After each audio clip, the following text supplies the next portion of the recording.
John Cena has been doing his retirement tour for the WWE, and it has been an absolute abysmal mess. It has been terrible. It has been the worst part of WWE Mhm. in almost every pay per view since it started, and every single Raw. And SmackDown's just terrible, even with or without it. So Dave is actually joining me on this video. Hi, Dave. How are you? I'm doing pretty well, and unfortunately, we have to talk about something disappointing Yes. about a wrestling legend, to be quite honest with you. And, when it was announced that Cena was going to have a retirement run, it was always very interesting to think about what they could possibly do. Hmm. They only given us they've given us a full deadline of how long it's going to be. So people's minds were going into all different spaces of who he could face, how things could turn out. And now instead we've gotten to this point where we're right at the end of it. And for the most part, it's just hasn't been very good at all. At least not befitting of someone of Cena's stature. No, it's been really bad. And I think in the beginning, when we got the heel turn, we all wanted it. Every Mhm. single one of us wanted the heel turn. We wanted heel Cena It was because, enjoyable at least. and heel Cena was legendary in his time before he decided to only be a face because of all the Make a Wish stuff that he did. Before that, heel Cena, Thugonomics and stuff, legendary. We all remember it fondly. Mhm. The beginning of the heel turn saga was good. The press conferences were really good, and the way he was selling it was great. Even the build up with Rhodes, with The Rock being involved and stuff, was all good stuff because it was all, obviously with The Rock and Cody having family ties and Mhm. legacy, and it all looked good. And that heel turn was well done. It went off the rails after that because The Rock being involved with Travis Scott was one of the worst scenes in WWE history. And then The Rock fully disappearing and never fulfilling any of the promise And that Travis we Scott's still saw. staying. Travis Still Scott's still staying. staying and hanging around doing something. Yeah. And from here, it's just taken such a terrible turn because his whole entire heel persona never took off after that. The promos were bad. They were dry. They weren't John Cena like. And then it was just this parade of, okay, which rivalry are we going to fulfill next? Because that's all it became. Who was a person that he had a lot of good matches with? And let's see if Mhm. we could squeak out one more good match. Mhm. And to me, it's just felt empty. It's just felt stale. And I guess once he came back to being a face, it was a little bit better because at least now he's able to be himself again. Yeah. But I don't know, Dave. To me, it's been just a true and utter disappointment and an unnecessary thing that's happened. Yeah, it feels like a very forced story 100%. into the things that they were already building into WWE. And honestly, it's not like the WWE was in the greatest place when No. the Cena retirement tour started. But if you're going to be trying to do this long term storytelling, and that's really what you're really based off of, to try to ham fist a retirement tour in there is a very arduous task. And when you don't do it right, it's very obvious as well. Now, to be quite honest, I think the whole thing went off the rails at WrestleMania when Travis Scott took about, well, he's still walking down to the ring. Yeah. And that really killed it right there because it just made no sense. It basically ruined WrestleMania. After night Mhm. one, had a very good final match, a Really good. very good ending with Seth and Heyman Yep. getting together. And then night two absolutely flubs it completely after, Triple H always promises when night one and night two has even better stuff than night one. And Mhm. this time it was some of the worst stuff we've ever seen. So just from that point on, it was you're going to try to have to dig yourself out of a hole, but they only really kept either digging sideways or down even a little bit more. And it's unfortunate to see, but it almost kind of always was going to happen when you try to stick a retirement tour in the middle of things that you already apparently had planned.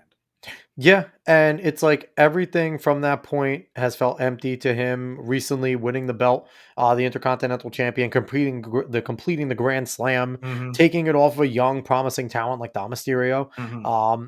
And just everything in between has been almost sad in a lot of ways too, because it's also hurt all the other storylines where we've seen some stories being cultivated, which we haven't seen in a long time pre Triple H at the end of Mhm. Vince McMahon's run. And it just seems like every single storyline's been hurt, especially come these pay-per-views, because they're still trying to push Cena. They're still trying to put him in the spotlight where you're having these great buildups on other sides, but then the booking gets screwed up because, okay, who do we have to pull from this story to go and wrestle John Cena right now? Mhm. Right? Like CM Punk was completely derailed because he had to go and wrestle Cena. Cody Rhodes, the comeback against Cody Rhodes was very poor because there is no history between him and Corey Rhodes besides what you just saw. Corey, Like Cody. Cody Rhodes. So there, it doesn't make sense.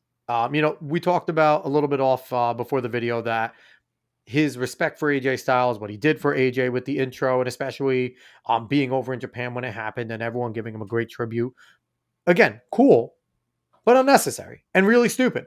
You don't do that. Like it's not that you don't do a retirement tour in something that is scripted, right? Like you don't like they can tell who's going to win and lose. They make a lot of up in between because wrestlers are really good at, okay, what do we want to do next? They know big spots that they want to do. They have a general clock in their head of how long they want to go, and they know generally how it's going to finish, right? That's kind of how a lot of wrestlers do. A lot of them get together and really try to work spots, but the greats will kind of let things flow. I don't know. I'm not a fan of the retirement tour and the way they've been doing it. I'm not looking forward to how it ends. I honestly, it's sad enough. I don't care how it ends. I know there's rumors that Edge might be coming back, that Jericho might be coming back, and that there's that pop. Personally, I don't care. I don't care if Edge or Jericho do come back because in the end, will it be a good match? Sure. Will they all hug? And will they all tell each other how great of a job it was and how awesome it is and how much respect they have for each other? Cool. Go do that on a podcast later. Okay. I Yeah, don't care. yeah. It's not a storyline. There is no, and I think that's the worst part. There's no story. There's no story. And the thing with John Cena is he was always a great storyteller. He always had a great persona, something good to sell. There's nothing being sold. It is just shoved in to a program. And if that program isn't good for that night, it tanks it even worse.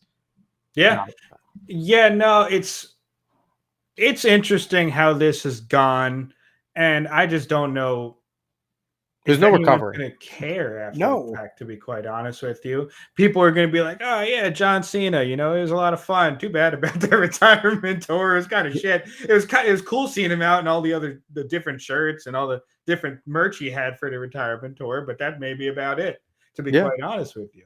And you hate to see that type of stuff happen, but what are you going to do? This is wrestling. Sometimes wrestling goes very badly. For a guy with such a great legacy, for someone who WWE wouldn't be here right now if he Hmm. didn't do what he did during the PG era and Hmm. just quite literally carried the company because there was very little to watch, very little to care about during the PG era. And John Cena skirting that line of still being a little edgy, Hmm. still pushing it, but Hmm. also being really entertaining and doing a good job and putting on good matches and being reliable. And his legacy of just being someone who was always there, always put on a quality match, not always a 5-star match. He's not the most technically gifted wrestler, but being good on the mic, putting on consistent matches, dropping down to lower belts when he needs to, saving the main title scene when he has to. He's always done that thing. Yep. And to see it just come down to just a poorly kumbaya, we love you, John Cena. Like when you wanted it to be a heel turn initially, like Hmm. it was very poor. So, Dave, if there had to be a run like this that there was set in stone, we're gonna give John Cena a retirement tour, what would you have liked to have actually seen? So, what I would have liked to have actually seen is a full, just end it with a full John Cena face run. That's what he is. He is a baby face. Mhm. He is one of the biggest baby faces we've ever seen, and he should go out that way. The heel turn was interesting when it happened, but all in all, it was a flub. And there was many more ways that was going to fail than it was going to succeed. Yeah. So you finish it with him as a babyface, and you could still have some of those classic matches with people. But I think the overarching main villain should have been Gunther. I like that Cold War style type of, okay, we have a foreign villain and here's our American hero type Yep. stuff going on here. And I think that really would have worked well with John Cena because Gunther is a damn good heel and he's a damn good wrestler. And the interactions between the two of them, the things that you could have built happening, and why John Cena might need to go against him maybe more than once. Maybe he needs to get some retribution for what Gunther has been doing across the WWE and what Mhm. he is doing to it. And John Cena needs to save the company one more time. Yep. Just things like that could happen. But a full babyface run to end off Cena would have been a better choice than what it is now. Hindsight 2020, obviously, Of but course. I think that you keep him as a babyface. You keep him as what he is as a legend. I think we could have went two routes. If they Mhm. wanted to do this whole entire let's do one last settling score match with all these people, then Mhm. make it that, right? Then make it exactly that. No real storyline. We're just going to let John settle the score with his biggest rivals and let's have fun. Mhm. Let's do that. We'll bring him on Raw and we can set things up. We could do some mini arcs, Yeah, right? yeah, Which is what they've essentially been doing, but they've been trying not to say that, right? yeah. But if they would have been very blunt, like, okay, we're going to settle the score with AJ, we're going to settle the score with Punk, we're going to settle Mhm. like, and Mhm. we're going to do little mini runs here and there, at least we know what to expect, right? My ideal, similar to yours, but we're going to go complete opposite. Mhm. I like the heel turn. We all wanted the heel turn. Everyone that saw it was pumped when we saw it, right? Mhm. And I think Gunther as well would have been the perfect heel turn person because he was already a heel. And as Cena would have went up to him to go and try and take the belt from him, because at the time, Gunther was a world heavyweight champion. Mhm. And if he would have tried to take the belt, Gunther would have beaten the holy hell out of him and been like, old man, go away. Yeah, This is yeah. my belt. This is my Yep. company. You're past your prime. Mhm. There's a reason why you're retiring. Goodbye.